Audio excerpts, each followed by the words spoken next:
der 23 בנובמבר 1947.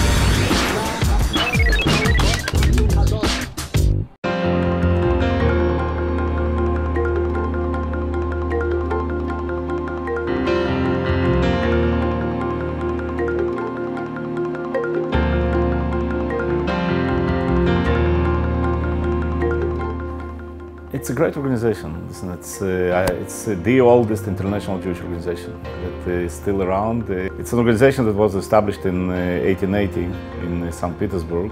The basic idea is really for somebody who came in 1860-61 from the Pale of Settlement to the big cities of Russia, found themselves unemployed, and they had two choices. One is to go to the soup kitchens, or the other one to be trained for the skills that can bring them the dignity, provide people with the professional, intellectual skills to find their place in the job market and to be part of the Jewish community. The idea was very basic, and that's why, unlike many of my friends who are running big Jewish organizations and have to meet every couple of years and to create a new mission statement and a new orientation and the new goals for the organization, ORT actually never was in this position, because the same mission statement that existed 130 years ago exists today as well. How do I run it? I run after this. Listen, I'm here for 10 years. I'm traveling probably 200 days a year. Up till now, maybe I saw 60 to 70% of the activities of the organization.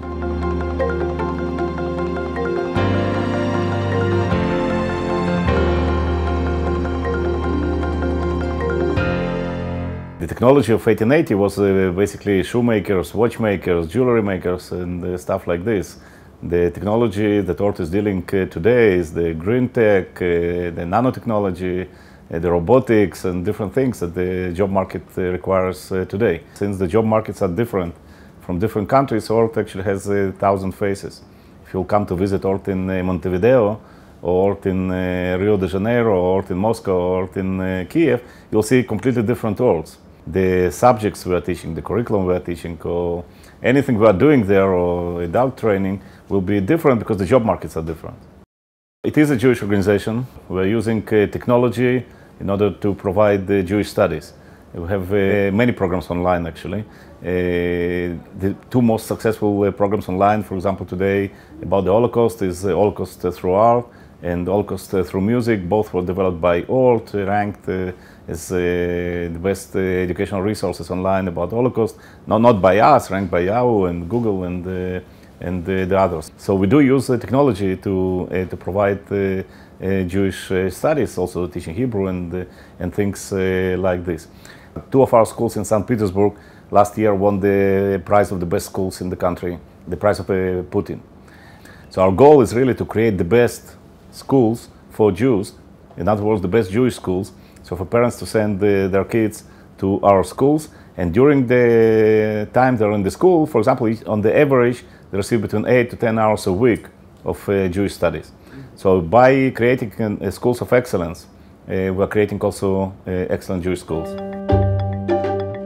We're completely apolitical, both in the terms of the international politics, but also in the terms of communal politics. It's a very, very professional organization. It's focused on specific things with specific goals, and we're also celebrating this year 60 years, 60 of our work in non-Jewish world.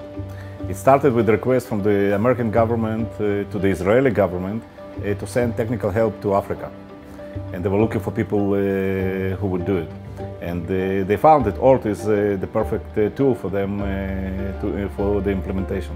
Since then, we implemented probably there are 450 different projects in different countries. In Namibia, we just completed the project with the UNDP, dealing with the orphans of HIV/AIDS. We trained during the 2.5 or 3 years 12,000 kids, youngsters, who don't have parents, or at least don't have one parent, and have to support the family. We trained them in different professional skills.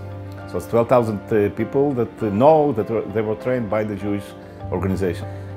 So when the Israelis are coming to Namibia, there is no Israeli embassy in Namibia. All of them know that we're a Jewish organization. All of them know that the Israeli flag is in every place. It does a very good service to the State of Israel and to the Jewish community.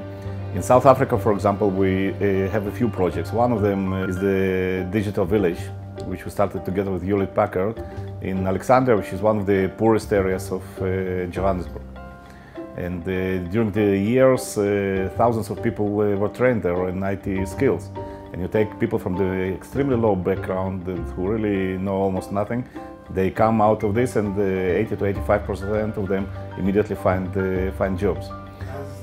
As IT technicians or programmers or stuff like this. Why do they come to us? They know we are a safe pair of hands. They know we're around the block for 130 years. They know we have people who speak different languages, people who come from different cultures. It's an organization which is very adaptive and an organization that can move quickly. From ORT's philosophy point of view, we do see it as tikkun olam because of different reasons. Some think that if Jews are helping, for example, in South Africa, it also helps the South African Jewish community. So they see it on a very practical level. Some see it on the ideological level, that if Jews will help, it creates dialogue, it helps the tolerance, it helps to fight anti-Semitism and stuff like this. And some of them just think that Jews have to do it. So it's like the slogan of the United Nations. It's see or decide globally, but act locally. But we are small people. We are 13, 14 million people. Still, most of the Jewish people live outside of the state of Israel. And I don't think that we have the privilege not to deal with this. I think that for us, for the state of Israel, for the Jewish people, it's a strategic issue to keep Jewish people Jewish. And the most important thing that in 2,000 years from now, there will be a Jewish group who will have an interview like this, who will discuss what is the importance of being Jewish and why to invest in this all your life. So it's.